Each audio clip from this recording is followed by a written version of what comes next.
అన్న ఇప్పుడు ఇంకోటి చూసుకుంటే మన టాపిక్ జూబ్లీ హిల్స్ రేపు 11th మన ఎన్నికలు ఉన్నాయి, ఉప ఎన్నికలు. అది ఎవరు గెలిచే అవకాశం ఎక్కువ ఉంది జూబ్లీ హిల్స్? అవకాశం పక్కన పెడితే నా అభిప్రాయం చెప్తా. చెప్. బికాజ్ ఇంతకుముందు మాగంటి గోపీనాథ్ గారు ఉండే, ఆయన ఫస్ట్ టీడీపీ నుంచి గెలిచారు. అవును. తర్వాత బీఆర్ఎస్ వచ్చింది కాబట్టి బీఆర్ఎస్ ఎందుకు బీఆర్ఎస్ లో చేరాడు? చేరే ముందు ఏం మాట్లాడుకుంటారు? నాకు కొన్ని హామీలు ఉన్నాయి, మీరు అవి నెరవేరుస్తుంటే మీ పార్టీలోకి వస్తా అంటాడు. హామీలు ఎవరికి? ప్రజలకి. రైట్, మంచి పనులు చేశాడు, కాదనలేము. ఆ లీడర్కి ఆ ఏరియా మీద పట్టుంది, నాలెడ్జ్ ఉంది కాబట్టి మాట్లాడగలిగాడు. Okay, done. నెక్స్ట్ కూడా నీకు ఎలక్షన్స్ వచ్చాయి, నీకు అవకాశం వస్తుంది. అనుకోకుండా ఆ పెద్ద ఆయన లేడు, చనిపోవడం జరిగింది. నీకు మళ్ళీ ఎలక్షన్స్ వచ్చాయి. ఆయనలాగా నీకు ఇంకో ఏరియా మీద పట్టున్న లీడర్ కావాలి, మాట్లాడగలగాలి. నువ్వేమైనా పేపర్ పట్టుకొని వెళ్తే అది ఆయనకు అర్థం అవ్వాలి, అర్థమై దాన్ని ఎలా సాల్వ్ చేయాలో కూడా ఆయన ఆలోచించుకోవాలి. అలా కదా ఉండాలి. అట్లాంటప్పుడు ప్రధానంగా 3-4 కనబడుతున్నారు. ఇప్పుడు నేను చెప్తా విను. నేను సర్వే చేశా, పర్సనల్ సర్వే, అందరినీ అడిగా. ముస్లిం ఓటర్లని కొంతమందిని అడిగితే ఓ డివైడ్ టాక్, ఏం లేదు కాంగ్రెస్కి వేస్తామని కొంతమంది, బీఆర్ఎస్కి వేస్తామని కొంతమంది. ఎందుకు బీఆర్ఎస్కి వేస్తావు అని అడిగాను నేను ఫస్ట్. అంటే సార్ మా ఉన్నప్పుడు మంచి పనులు చేసిండు అందుకని చెప్పేసి ఆమెకి వేద్దాం. ఆయన ఉన్నప్పుడు నీకు మంచి పనులు చేసాడు, నీకు ఇంకొన్ని పనులు పెండింగ్ ఉన్నాయి, అవి ఎవరు చేయాలా?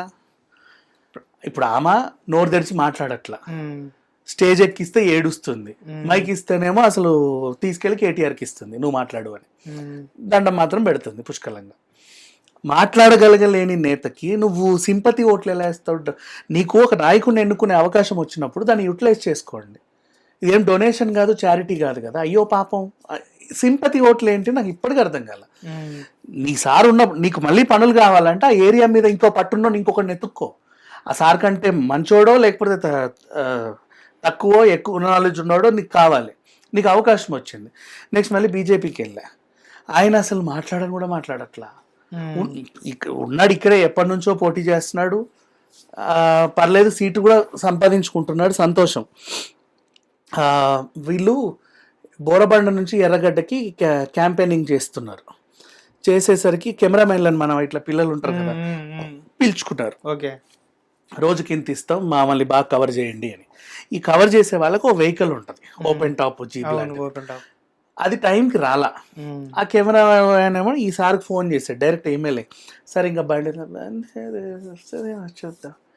బాబోయ్, నీకు ఫోన్లో మాట్లాడడం రాదు, మైక్ ఇస్తే మాట్లాడడం రాదు, నీ తరఫున ఎవడెవడో వచ్చి మాట్లాడుతున్నారు, ఎందుకు అవసరం అంటే నువ్వు కదా మాట్లాడుకోవాలి, నువ్వు కదా ఇక్కడ గెలవాలి, నోరు లేదు.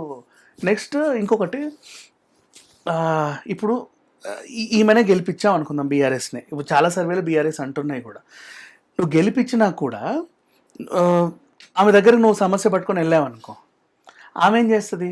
డైరెక్ట్ రేవంత్కి ఇచ్చి ఇది సాల్వ్ చేయని అడగలేదు, తనకు నోరు లేదు, కేటీఆర్కి చెప్తుంది. కేటీఆర్ చెప్పిన తర్వాత ఏమవుతుంది? ఆయన ఏం చేసి అసెంబ్లీకి వెళ్ళి వీళ్ళు చాతగాని ప్రభుత్వం దండగా అది ఇది వీళ్ళని అనవసరం గెలిపించారు తోల అంటాడు. నీ సమస్య మాత్రం నెరవేరదు, కానీ దాని గురించి డిస్కషన్లు మాత్రం జరుగుతూ ఉంటాయి, ఫైటింగ్లు జరుగుతూ ఉంటాయి. ఈ సమస్య నెరవేరాలంటే ఏం చేయాలి? ఆ ఏరియా మీద పట్టు. ఇప్పుడు నవీన్ యాదవ్ ఉన్నాడు, శ్రీశైలం యాదవ్ గారికి ఎన్ని పరిచయాలనే మనకు తెలుసు, అవునా?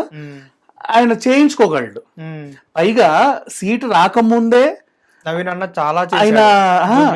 ఆయన చేసింది అనట్లా, తనకే వస్తున్న కాన్ఫిడెంట్ తో తను ప్రచారం అప్పటి నుంచే చేసుకొని అదే కాన్ఫిడెంట్ ఆయన సీట్ అని తెచ్చుకున్నాడు. ఎంతమంది మధ్యలోకి వచ్చింది సరే. అంటే రీజన్ చెప్తున్నా విను. ఇప్పుడు కాంగ్రెస్ లో ఆశావహులు బోల్డ్ మంది వచ్చారు, అందరూ ఓటింగ్లు వేసుకున్నారు. చాలా మంది ఆ గోకుల్ థియేటర్ వాళ్ళ కోడలు కూడా వేసుకుంది. చాలా మంది నేనంటే నేను అనుకున్నారు జూబ్లీహిల్స్ నియోజకవర్గం అని. వాళ్ళతో పాటు ఈయన కూడా నేను కూడా నిలబడతా, నాకే కావాలని చెప్పి దక్కించుకున్నాడు. అంటే ఆయన అనుకుంది అయితే ఏదో తెచ్చుకున్నాడా? ఆయన సీట్ ఆయన తెచ్చుకున్నప్పుడు నీ సమస్యను కూడా తీసుకెళ్తాడుగా. నెక్స్ట్ ఇంకొకటి, నువ్వు బీజేపీకి వేసిన నరేంద్ర మోడీ వచ్చి నీ సమస్యలు పరిష్కారం చేయడు, బీఆర్ఎస్ కేస్తే కొట్లాడతారు తప్ప పరిష్కారం అవ్వవు, ఎందుకంటే వాళ్ళ ప్రభుత్వం లేదు కాబట్టి. ఈయన కేసు స్టేట్ లో కూడా నీ ప్రభుత్వం ఉంది కాబట్టి అవుతాయి పనులు. సినీ కార్మికులకైనా మాగంటి గారు ఎందుకు సినీ కార్మికులకు బాగా చేశారు అంటే, అప్పుడు యాక్చువల్గా ఆయన బేసికలీ నిర్మాత, ఆయనకి తక్కువ స్థాయి చిన్న ఇదేంటిది సెట్ వేసేవాడు, సెట్ బాయ్స్ లైట్లు మోసే వాళ్ళ దగ్గర నుంచి ప్రొడ్యూసర్ దాకా అందరి కష్టాలు తెలుసు కదా, జూనియర్ ఆర్టిస్ట్ నుంచి పెద్ద అందరి కష్టాలు తెలుసు కాబట్టి ఆయన 3 సినిమాలు నిర్మించాడు కాబట్టి చేస్తాడు. నెక్స్ట్ తలసాని గారు ఆయన ఉన్నప్పుడు వాళ్ళ పార్టీ అధికారంలో ఉంది కాబట్టి వీళ్ళ ప్రాబ్లమ్స్ అన్ని ఎంతో కొంత సాల్వ్ అయ్యాయి. అప్పుడు సాల్వ్ అయినాయి కదా అని ఇప్పుడు నువ్వు ఈమెను గెలిపిస్తే ఇంకా మళ్ళీ నీ కొత్త ప్రాబ్లమ్ సాల్వ్ అవ్వవు, అలాగే ఉంటాయి. 3 ఏళ్ళైనా నీ ప్రాబ్లమ్ సాల్వ్ అవ్వవు. అప్పుడు లాస్ట్కి ఏమంటావు, ఈ కాంగ్రెస్ ఉన్నప్పుడు అలా మా ప్రాబ్లమ్స్ ఏం అవ్వలేదంటావు, మళ్ళీ ఇటేస్తావు. నువ్వు వాళ్ళని ఎంచుకుంటే కదా నీకు వచ్చి చేసేది. అండ్ ఈ జూబ్లీ హిల్స్ ఎలక్షన్స్ మెయిన్కి జనాల నాడి పట్టుకోవాలంటే యాక్చువల్గా నీకు మహిళా ఓటర్లు కీలకం. వీళ్ళు పొద్దున్న నుంచి సాయంత్రం వరకు మహిళలకి తిరుగుతున్నారు, బాగానే ఉంది. నెక్స్ట్ ముస్లిం ఓట్లు కీలకం. వాళ్ళకి నువ్వు ఏదైనా చేయడానికి ఏదైనా అంటే ప్రతి ఒక్కరు వాళ్ళంతట ప్రచారాలు వాళ్ళు చేసుకుంటున్నారులే, ఎవరికి వచ్చింది వాళ్ళు. నెక్స్ట్ సినిమా కార్మికుల ఓట్లు కీలకమే. ఇక నవీన్ యాదవ్ వాళ్ళ దగ్గర ఉన్న ప్లస్ పాయింట్ ఏంటంటే వినాయక చవితి చందాలప్పుడు ఎవరు వెళ్ళినా వాళ్ళ మండపం ఇక్కడ ఉన్నా లేకున్నా సరే ఎక్కడన్నా ఉండని మండపం చందా అనగానే ఎంతో కొంత ఇచ్చేవాడు, డీసెంట్ అమౌంటే ఇచ్చేవాడు. ఆ చందాలు తీసుకున్న వాళ్ళు ఓట్లు వేసినా కూడా గెలుస్తాడుగా. 700 మంది 600 మందికి ఇచ్చేవాడు అన్ని విగ్రహాలు. ఎవరైనా చనిపోతే 5,000 10,000 ఇస్తాడు ఇంటికి, ఊరికే దాన సంస్కారం అట్లా ఉంచండి అని. దేనికన్నా ఇబ్బంది పడతారేమో. ఇట్లా ఉన్నప్పుడు నీకు ఆ ఏరియా మీద పట్టు ఉంది, సినిమా వాళ్ళతో సంబంధాలు ఉన్నాయి, ఇంకేం కావాలి, ఇనఫ్ కదా. పనులు కూడా అయ్యే ఛాన్స్ ఉంది ఈజీగా. ఆయన కోమటిరెడ్డిని కలిసి చేయగలడు, సినిమాటోగ్రఫీ మంత్రి రేవంత్ రెడ్డిని కూడా కలిసి చేయగలడు, నీ పని అవుతుంది. సో పని అయ్యేటట్టు చూసుకోవాలి తప్ప అయ్యో పాపం మా సార్ ఉన్నప్పుడు ఎలా ఉండేనని చెప్పి సింపతి పెట్టొద్దు. ఎలక్షన్ అంటే సింపతి కాదు కదా. అట్లా ఆ సింపతికి నువ్వు ఓటేయాల్సిన అవసరం ఏంది? ఆయన చనిపోయిన వెంటనే ఆ పోస్ట్ వాళ్ళ ఆవిడకి ఇచ్చేయచ్చు కదా, ఏదో గవర్నమెంట్ జాబ్ తండ్రి పోతే కొడుకు వచ్చినట్టు. అవును, ఇది దాన్ని కూడా నేను వ్యతిరేకమే తెలుసు. ఎందుకంటే ఆ తండ్రికి ఉన్న స్కిల్స్ ఆ కొడుకు ఉండాలని రూల్ ఏముంది? పోయిన వెంటనే పిలిచి అదే ఉద్యోగం వీళ్ళకి కట్టబెడతారు. వీళ్ళకి ఆ నాలెడ్జ్ ఉండాలి కదా. ఇప్పుడు సీఎం పోతే వాళ్ళ కొడుకుని సీఎం చేయడం, ఇంకెవరో పోతే వాళ్ళ నెక్స్ట్ జనరేషన్ ఏదో చేయడం, వాళ్ళకు కూడా నాలెడ్జ్ ఉండాలి కదా. అది నేను అనేది. ఇంకొకటి చూసుకుంటే 2 రోజుల కింద జూబ్లీ హిల్స్ ఎలక్షన్స్లో మాగంటి గారి తల్లి గారు బయటికి రావడం అనేది జరిగింది. అంటే మా కొడుకుని చంపింది పలానా వాళ్ళు, వీళ్ళ వల్లే చనిపోయాడు అనేది ఒకటి బాగా రూమర్ క్రియేట్ అవుతుంది. అది ఎంతవరకు నిజం అన్న? అది లేదు, పబ్లిసిటీ స్టంట్లే. కానీ మాగంటి గారు అనారోగ్యం పాలై చనిపోయిన విషయం అందరికీ తెలుసు, ఆరోగ్యం బాలేక చనిపోయాడని. సో ఏమో ఎలక్షన్ టైంలో ఎవరన్నా ఏమన్నవచ్చు.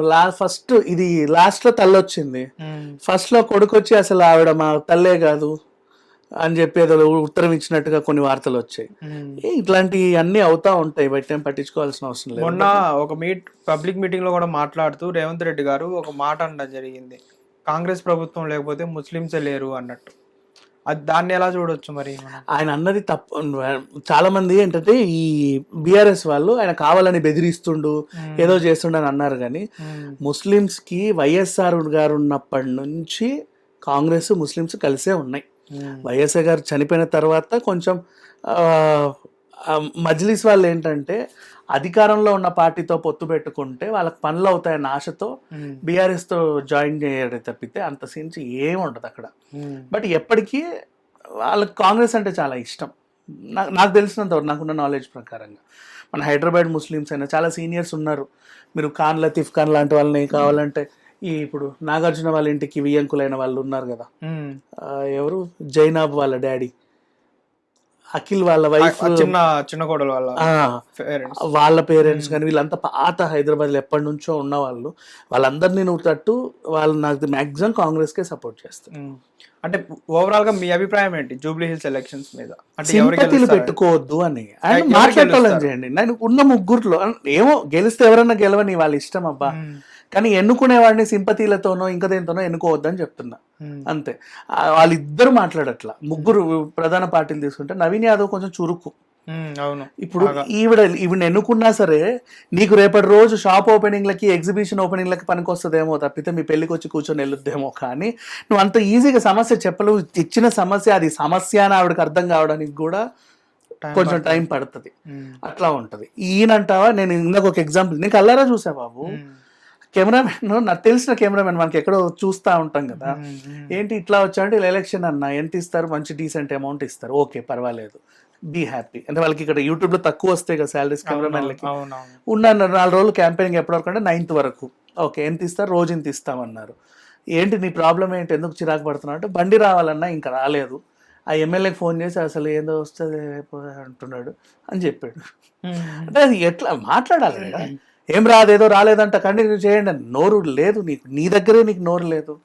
వీళ్ళేమో ఇట్లా నిలబడుతున్నారు, వీళ్ళ పార్టీలో వేరే వేరే నాయకులు వచ్చి మాట్లాడిపోతున్నారు. వాళ్ళు కాదు కదా జూబ్లీ హిల్స్లో ఉండేది రేపటి రోజు. ఇప్పుడు రేపు కేటీఆర్ వచ్చి ఉంటాడా, నీ దగ్గర పేపర్స్ వెళ్ళి కేటీఆర్కి ఇస్తావా, ఏదో అడుగుతుండు చూడు అని? ప్రతిసారి ఇవ్వలేవుగా. ఇప్పుడు అదే నవీన్ అనుకున్న వాళ్ళ ఇంటికి వెళ్ళి కూడా అడగొచ్చు, పక్కనే చేస్తాడు. ఆయన చేయకపోయినా ఆయన దగ్గర ఉన్న వాళ్ళతో చేపించుకుంటాడు. హిట్ టీవీ యాప్, ఇందులో short news, live news, entertainment shows, movies, digital magazines తో పాటు మీ జిల్లా వార్తలను కూడా ఫ్రీగా చూడొచ్చు. ఇంకెందుకు ఆలస్యం, వెంటనే హిట్ టీవీ యాప్ ని డౌన్లోడ్ చేసుకుని ఫ్రీగా ఎంటర్టైన్మెంట్ పొందండి. Hit TV app. Hit TV app, please download hit TV app. Hit TV యాప్ని ఫ్రీగా డౌన్లోడ్ చేసుకొని ఎంజాయ్ చేయండి. మీకు నచ్చిన ఎంటర్టైన్మెంట్ కోసం హిట్ టీవీ యాప్ ని ఫ్రీగా డౌన్లోడ్ చేసుకొని ఎంజాయ్ చేయండి. హిట్ టీవీ యాప్ ని డౌన్లోడ్ చేసుకుని ఆస్వాదించండి, ఆశీర్వదించండి. ఇంతమంది సెలబ్రిటీలు హిట్ టీవీ యాప్ ని డౌన్లోడ్ చేసుకోండి అని చెప్తున్నారంటే ఎంత మంచి యాప్ ఆలోచించండి. అమెరికా అమెరికా అమెరికా అమెరికాలో చదవాలనుకునే వాళ్ళకి విశ్వసనీయమైన పేరు మన శౌర్య కన్సల్టెన్సీ. UK లో 1 year masters, UK లో 1 year masters, 2 years work permit up to 5 years visa. Contact Saurya Consultancy. Contact 89851 89851.